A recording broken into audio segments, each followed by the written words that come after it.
नमस्कार मित्रों, मैं एस.वी. भारद्वाज। दोस्तों, वृश्चिक राशि के लिए देवगुरु बृहस्पति का अस्त होना।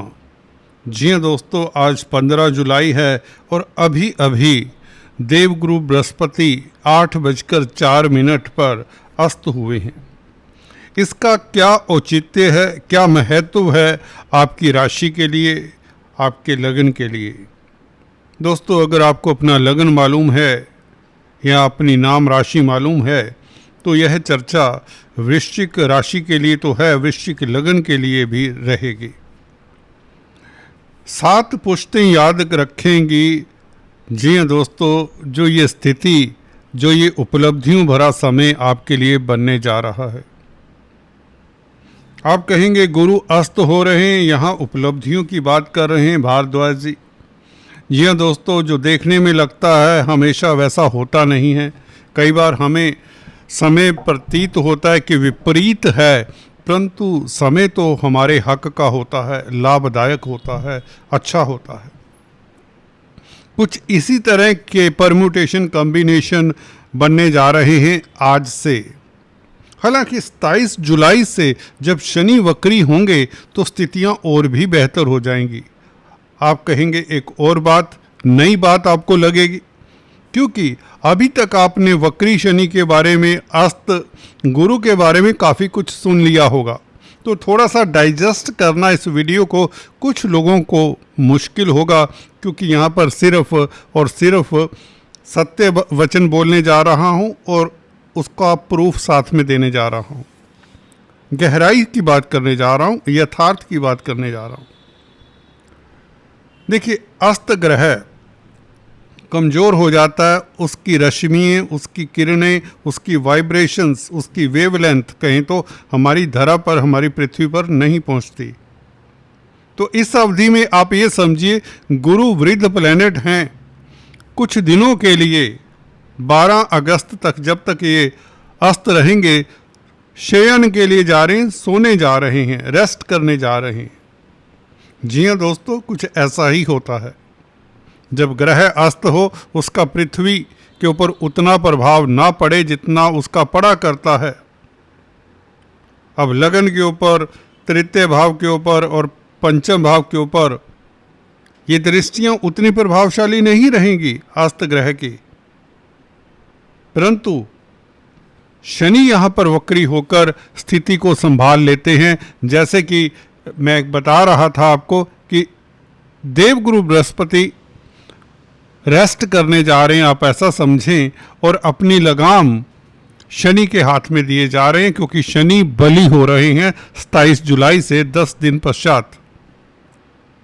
जी हाँ दोस्तों, वक्री चाल से चलते हुए शनि चेष्टा बल से युक्त हो जाएंगे, स्ट्रोंग हो जाएंगे, क्योंकि जब प्लैनेट वक्री होता है तो हमारी धरा के नज़दीक आ जाता है, पृथ्वी के नज़दीक आ जाता है, तो उसका पुल पुश, ग्रेविटेशनल फोर्स बढ़ जाता है।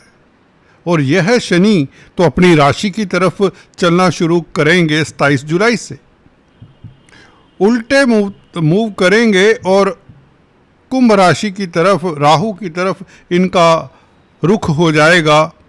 और शनि धीरे धीरे ये राहु को प्रभावित करना शुरू करेंगे। हालांकि कुंभ राशि में नहीं पहुंच जाएंगे। कुछ ज्योतिष इसको कुंभ राशि का ही फल बता देते हैं, जैसे कि कुंभ राशि में ही पहुंच गया। देखिए, नहीं तो फिर मैं कुंभ राशि में ही दिखाता शनि को। शनि मूव करना शुरू करते हैं जैसे उल्टी दिशा में, तो इनकी जो वेवलेंथ है, इनका जो वाइब्रेशंस हैं, शनि राहु तक पहुंचना शुरू होता है, जो कि कुंभ राशि में आपके 4th हाउस में विराजमान है। राहु को प्रभावित करना शुरू कर देते हैं, अपनी वाइब्रेशंस, अपनी वेवलेंथ इनके पास पहुंचनी शुरू हो जाती है, जैसे शनि उल्टी दिशा में कुंभ राशि की तरफ जाते हैं। तो राहु के ऊपर शनि का प्रभाव इस तरह से पड़ता है। This is the way, exact way of explaining the things, जो आज तक आपने किसी से ना सुना होगा, क्योंकि इतना पोंगा पंडित है मार्केट में, कौन बताएगा आपको? अगर आप सीख रहे हैं तो गौर करिए इस बात को। कोई भी ग्रह जब मूव करता है तो उसका तो कोई वेवलेंथ होता है, कोई वाइब्रेशंस वह छोड़ता है। हमारी धरा पर हर ग्रह की वाइब्रेशंस, हर ग्रह की अपनी अपनी वेवलेंथ पहुंचती है। तो ये कुंभ राशि की तरफ उसकी वेवलेंथ पहुंचनी शुरू हो जाएगी, जो अभी तक नहीं पहुंच रही थी। राहु मित्र हैं, कहते ना शनिवत राहु, तो राहु तो अच्छा फल देंगे ही देंगे, और शनि ऊपर से चेष्टा बल के कारण स्ट्रोंग हो जाएंगे। यहां पर हम बात कर रहे हैं गुरु की। गुरु दोस्तों शनि को देख रहे हैं, परंतु शनि जो बड़ी बात है गुरु की राशि में है, और गुरु पुष्य नक्षत्र में, शनि के नक्षत्र में, इसलिए कहीं ना कहीं इनका सुरताल आपस में बना हुआ है। तो शनि को मैंने बताया अपना कार्यभार दे जाएंगे जब अस्त होंगे, आज हो चुके हैं बल्कि अभी। तो शनि ने कमान संभाल लेनी है, और वह 27 जुलाई से तो इतने बली होंगे कि कमाल की स्थिति, खासकर राहु के साथ संबंध होने के कारण, राहु की तरफ मूवमेंट के कारण चतुर्थ भाव के सुखद फल मिलने शुरू हो जाएंगे, जो अचंबा है अपने आप में। इसको लेकर किसी को अतिशयोक्ति होनी नहीं चाहिए, और ये 27 जुलाई को होगा। 10 दिन आप इंतजार कर लीजिए, आज 15 तारीख है, 27 जुलाई तक आपको कोई कहाँ से सतर्क रहना है वह पहले बता दें, गुरु अस्त होने के कारण। देखिए, गुरु कारक होते हैं शिक्षा के, धन के, धर्म के, फाइनेंस के। शिक्षा की बात करें तो शिक्षा के क्षेत्र में जैसा चल रहा है चलने दे, कोई नया स्टेप ना उठाएं 27 जुलाई तक, जब तक शनि, क्योंकि गुरु की राशि में और पंचम भाव में है। पंचम भाव कॉम्पिटिटिव एग्जाम्स का है, छात्रों के लिए 27 जुलाई बहुत बेहतर हो जाएगा, तो तब तक आप कुछ ना करें। और फाइनेंस के क्षेत्र में अगर आप एक्टिव हैं, पैसे लेन देन का कारोबार है, मनी ट्रांसफ़र का कारोबार है, फाइनेंसर हैं, तो 27 तारीख तक अपना पैसा ना फंसाएं, ना रिस्की इन्वेस्टमेंट तो बिल्कुल ना करें। देखिए 10 दिन की बात है, और धर्म कर्म के कामों में जो संलग्न हैं उन्हें भी अपना अभी प्रोफाइल लो रखना चाहिए। You got it, that is it for 10 days. कोई लंबी बात नहीं है, कोई लंबा प्रभाव नहीं पड़ने वाला। 27 तारीख के बाद शनि ने मैदान संभाल लेना है। ये सुख में भी वृद्धि करता है, सुखेश है ना शनि, सुख भाव की तरह मूवमेंट, और राहु को प्रभावित करेगा। राहु तो शनि है, शनिवत राहु कहते हैं ना, दोनों मित्र हैं। तो यहाँ पर सुख में वृद्धि होगी, भौतिक सुख प्राप्त होंगे, वाहन सुख प्राप्त होगा। परंतु एक बात आपको बता दूं, जब गुरु अस्त होते हैं तो शादी ब्याह इत्यादि नहीं रखी जाती इस अवधि में। 12 अगस्त तक अस्त रहेंगे। तो अगर आप कोई रिश्ता देखना चाहते देख सकते हैं, परंतु कमिटमेंट ना करें। एंगेजमेंट 12 अगस्त के बाद करें तो अच्छा। अगर आप हिंदू हैं, प्रॉपर वाले हिंदू हैं, तो आपको 12 अगस्त तक इंतजार करना चाहिए। देख दिखाई हो सकती है, परंतु जैसे कहते हैं ना, रिटर्न कमिटमेंट वाली बात शादी ब्याह के केस में ना करें। शादी ब्याह तो करनी ही नहीं चाहिए। एनीवेज, एक ये तथ्य बताना जरूरी था। तो मैं बता रहा था शनि का प्रभाव राहु के ऊपर, ये वाहन सुख दे, ये आपको वैसे भौतिक सुख दे, मकान का सुख दे, कंस्ट्रक्टेड प्रॉपर्टी का सुख दे। कंस्ट्रक्शन किसी कारण से अधूरी थी या करवा नहीं पा रहे थे, उसके लिए धन आएगा, अचानक से धन आएगा। पब्लिक में प्रतिष्ठा बढ़ेगी, क्योंकि 4th हाउस पब्लिक का भी है। यहाँ पर राहु, देखिए राहु तो अनलिमिटेड आपकी डिजायर्स पूरी करने वाला ग्रह है। 4th हाउस में है, मन के स्थान में है। हालांकि इतना अच्छा नहीं माना जाता, परंतु ये गोचर शनि का राहु की तरफ रुख करना, कहीं ना कहीं आपकी जब उम्मीदें पूर्ण होती हैं तो मन भी कहीं ना कहीं खुश होता है। वैसे गुरु मन की राशि में, चंद्रमा की राशि में है, तो ये अच्छी स्थिति है। चंद्रमा को बल देता है गुरु, उच्च का गुरु है। तो राहु यहां पर मन को इतना परेशान नहीं कर पाता जब से चंद्रमा की राशि में गुरु उच्च के हुए हैं। और शनि को देख रहे हैं, वैसे भी शनि की राशि में राहु है, तो मन आपका कहीं ना कहीं केंद्रित रहता है, रिलैक्स रहता है, शांत रहता है। अगर नहीं रहता तो आपकी कुंडली में कहीं ना कहीं 4th हाउस के ऊपर अशुभ ग्रहों का प्रभाव तो नहीं। जिन अशुभ ग्रहों के ऊपर से अब राहु, नेटल आपका जो चार्ट होता है, जो बर्थ चार्ट होता है, उसके ऊपर से जो राहु का ये गोचर है, ये उनको प्रभावित कर रहा है। तो इसलिए जो नेटल प्लेनेट हैं 4th हाउस के, खासकर अशुभ ग्रह, उनका दान जाप करें, उनको शांत करें। अगर मन में कहीं किसी तरह की परेशानी रहती है, बेचैनी रहती है, then in that case, otherwise ये शनि का गोचर आपके लिए बहुत अच्छा है।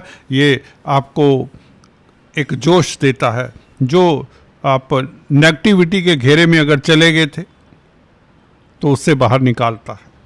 और 12 अगस्त से तो देखिए गुरु भी उदय, गुरु की लगन के ऊपर दृष्टि, आपका करिश्मा ही देखने वाला होगा। आप भाग्यशाली हो जाएंगे। पंचमेश का लगन के ऊपर प्रभाव, तो आपको स्पेकुलेशन से लाभ के योग बन जाते हैं 12 अगस्त से। हालांकि 27 जुलाई से स्थितियां बेहतर हो जाती हैं स्पेकुलेशन के लिए भी। फिर भी अगर आपको भय लगता है स्पेकुलेशन से कहीं नुकसान ना हो जाए, तो 12 अगस्त तक वेट कर सकते हैं। लव लाइफ बेहतर होगा 12 अगस्त से, बल्कि 27 जुलाई से मैं कहता हूँ, क्योंकि बागडोर शनि के हाथ में है। शनि गुरु की राशि में है और गुरु शनि के नक्षत्र में है।